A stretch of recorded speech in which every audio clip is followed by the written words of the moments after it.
Graça e paz, que Deus abençoe a sua vida, Deus abençoe a sua casa, o seu trabalho, o ambiente que você está nesse momento. Gostaria de compartilhar hoje uma palavra com você, usar a referência de um grande homem de Deus, que nós temos referência na Bíblia, falar sobre o apóstolo Paulo, sobre a carta que ele escreveu aos Filipenses, uma instrução que ele traz, que nós podemos ser instruídos através disso para crescimento espiritual, para o crescimento da nossa vida. Alguns pontos que ele traz a partir dessa carta. Está em Filipenses 3, verso 12 e 13, diz assim: não que já tenha alcançado ou que seja perfeito, mas vou prosseguindo para ver se poderei alcançar aquilo para o que fui também alcançado por Cristo Jesus, o seu chamado. Irmãos, quanto a mim, não julgo que o haja alcançado, mas uma coisa faço, e é que esquecendo-me das coisas que atrás ficam e avançando para as que estão adiante. Amém? Paulo estava fazendo uma autoavaliação, Paulo estava olhando para si, e um detalhe, ele não estava se comparando com ninguém, e aqui nós já temos uma chave. Paulo ele não estava se comparando, mas ele estava fazendo uma autoanálise, ele estava refletindo para que ele viesse a atingir o propósito pelo qual Cristo havia alcançado a sua vida, para que ele viesse a cumprir o seu chamado.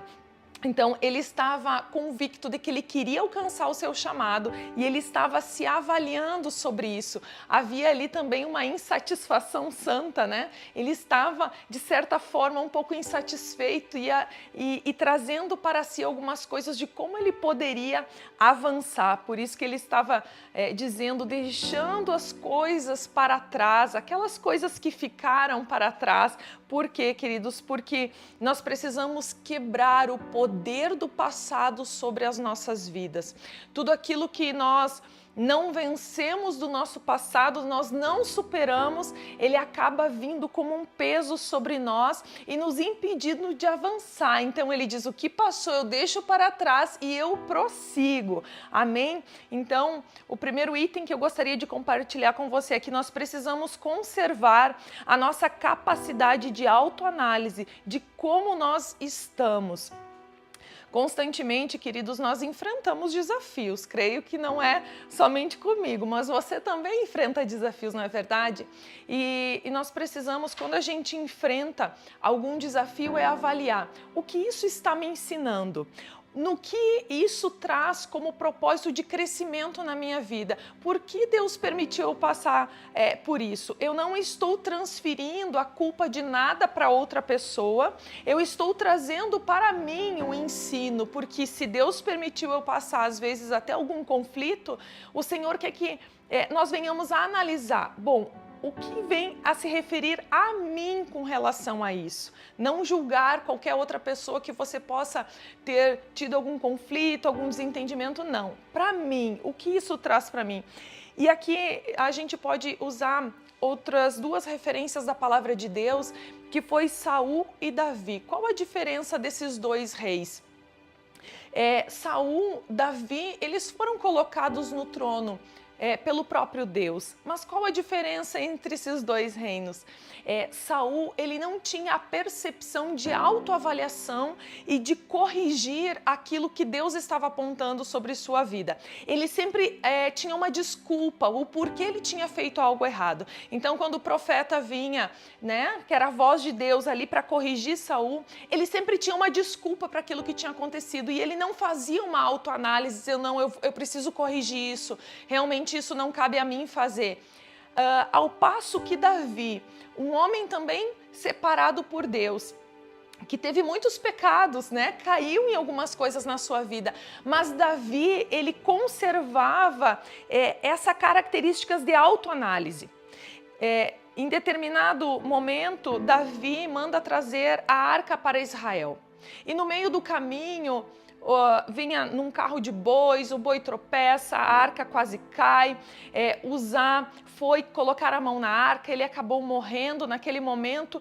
Davi, o que ele faz? Para tudo e vamos avaliar o que nós estamos fazendo de errado. Por que Deus permitiu Uzá morrer no caminho? ele trouxe para si isso e ele disse, vamos parar, leve a arca à casa de Obed-edom, ficou um tempo ali, mas ele foi avaliar o que eu estou fazendo de errado. Então, quando ele sabe o que foi feito de errado, ele volta para fazer novamente da forma certa. Ele não acusou ninguém de estar fazendo as coisas erradas, mas ele trouxe para si. Em Salmos 51 ao 55, nós vemos Davi com a súplica pedindo perdão a Deus por seus pecados, um arrependimento que gerava mudança de rota, de atitude. Isso cabe a homens nobres.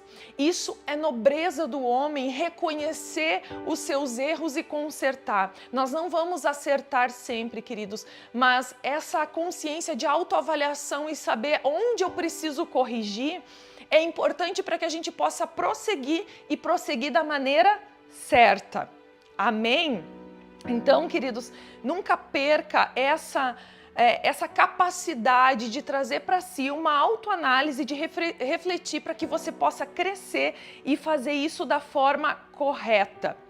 Segundo, honre aqueles que te ajudaram na caminhada. Honra significa valorização, apreciação, estima. E aqui eu trago também uma referência sobre Ruth e Noemi, no momento em que Noemi perde o seu marido, depois perde seus 2 filhos, fica com as 2 noras e ela diz, vocês podem ir para casa, vão para suas famílias, vocês não precisam ficar comigo. Mas Ruth diz, não, eu não vou. Aonde tu for, eu irei. O teu Deus será o meu Deus, eu vou contigo.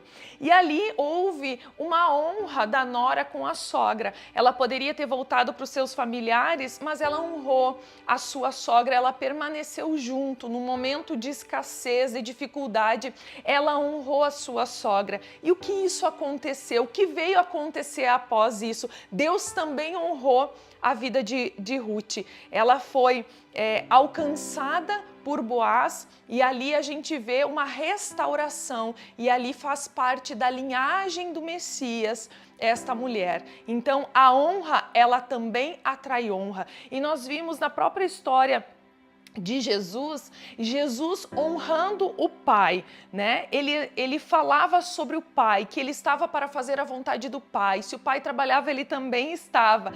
E por meio desta honra que Jesus apontava sempre para o Pai o honra, né? Honra a vida de Jesus, honra o sacrifício do Filho e devolve também uma honra a Ele, né? Toda a honra que Ele reportava ao Pai, o Pai derrama da honra também sobre o Filho. Então, isso também é nobre, honrar as pessoas que nos ajudaram na caminhada. Nunca podemos esquecer, queridos, e nós precisamos ter a consciência que nós nunca fizemos nada sozinho. Se nós chegamos onde estamos, é porque pessoas nos ajudaram e fizeram parte da nossa caminhada.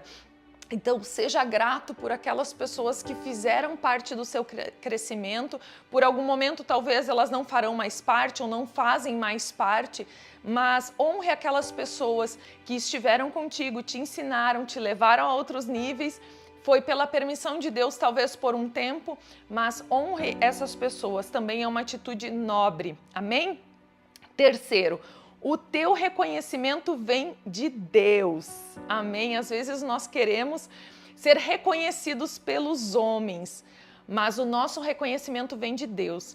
Quando o profeta Samuel esteve na casa de Jessé, porque foi dirigido por Deus, ali havia um rei, o futuro rei de Israel estava na casa de Jessé.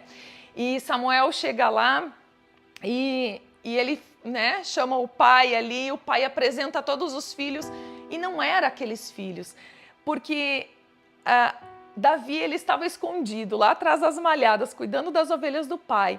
E o profeta e o pai, Jessé, eles olham pelo porte daqueles homens. Eles eram homens com aparência de rei. Eles eram fortes, eram valentes. Ali havia um reconhecimento de homens. Porém, o Senhor disse que ele não via como o homem vê. O Senhor, ele vê o coração e não a aparência. Então, muitas vezes nós esperamos reconhecimento dos homens pela aparência, mas eu quero te dizer, preserve o teu coração na presença do Senhor, porque o Senhor honra o coração de um homem, não a aparência, não aquilo que os homens estão vendo. Então, quando nós entendemos isso, queridos, nós damos mais valor para o nosso coração e o que nós guardamos nele do que para a nossa aparência. E quero te dizer, não é errado nós cuidarmos da nossa aparência ou aquilo que nós externamos, né, para as pessoas, mas nós precisamos preservar, guardar o nosso coração. Por isso que a própria palavra diz, preserva o teu coração, porque dele procedem as saídas da vida. Então, Deus, ele não vê como o homem vê.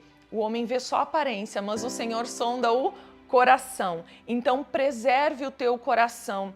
A palavra diz que quem entrará, né, na presença do Senhor, quem subirá ao monte do Senhor, aquele que tem mãos limpas e coração puro. Né? As mãos podem falar de uma aparência, mas o coração fala de algo interno. Então guarde o teu coração, não guarde raízes de amargura, não guarde raízes de orgulho, de soberba, de altivez.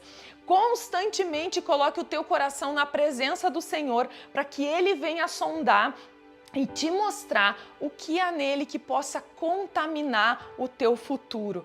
Então, queridos, era essa palavra que eu gostaria de compartilhar com você. 3 itens, né? Poderia falar aqui um pouquinho mais, mas 3 itens para que você tenha uma caminhada saudável, né? O apóstolo Paulo, ele estava se avaliando, ele estava vendo o que ele precisava para que ele continuasse de maneira íntegra e saudável na presença do Senhor.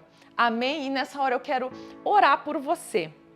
Pai, em nome de Jesus, graças te damos, Senhor, pela Tua palavra que é viva e eficaz, pela Tua presença, Pai, em nós, que nos limpa, que nos purifica, Senhor. E nessa hora, Pai, debaixo dessa palavra, eu quero te pedir, Senhor, que o Senhor sonde o nosso coração, sonde a nossa mente, a nossa vida, Pai. Se há algo em nós, Pai, que está em falha, que o Senhor nos mostre, Senhor, que o Senhor nos corrija para que nós venhamos a crescer na Tua presença, crescer também no chamado, Senhor, porque o apóstolo Paulo, ele queria cumprir o seu chamado, aquilo pelo qual o Senhor havia resgatado a vida dele, Senhor. E nós fomos resgatados, Senhor, por um propósito, Senhor, e nós queremos cumprir o nosso propósito. Por isso, Senhor, arranca do nosso coração qualquer raiz maligna, qualquer, Senhor, carnalidade, sonda-nos, Pai, e conhece, e que o Senhor alinhe o nosso caminho, Senhor, os nossos passos, Pai, segundo o Teu propósito, que não venhamos a nos corromper no caminho,